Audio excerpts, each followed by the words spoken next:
Cette réunion stratégique annuelle consacrée à l'examen et adoption du budget primitif de la ville fixe les prévisions des recettes et dépenses pour l'exercice suivant, marque la 10e session ordinaire dite budgétaire du Conseil départemental et municipal de la ville de Pointe-Noire, présidée par Evelyne Tchitchele, présidente du conseil départemental et municipal, maire de la ville de Pointe-Noire, ce 26 février 2026, en présence du préfet du département de Pointe-Noire, Pierre Sébert Iboko Onanga.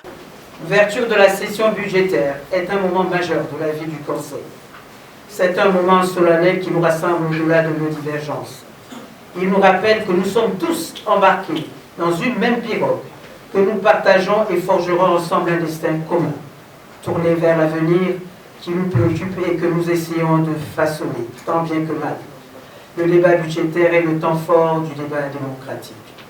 La présentation d'un projet de budget qui donne lieu à un débat renforce cette démocratie participative en instaurant une discussion au sein de notre assemblée locale sur les orientations, les priorités, les évolutions du budget de la collectivité.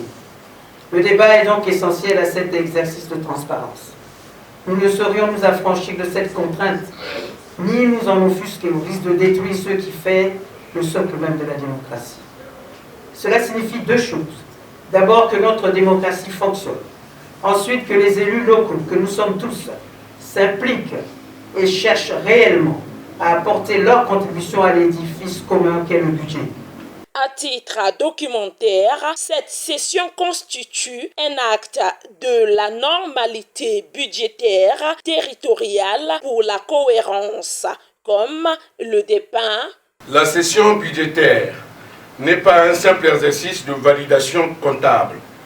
Elle constitue un acte de juridicité en mouvement, un moment de réaffirmation de la normalité financière par laquelle la collectivité territoriale organise, autorise et limite sa propre puissance d'agir. Le budget, en effet, n'est pas uniquement l'expression chiffrée d'une politique. Il en est la condition de possibilité juridique.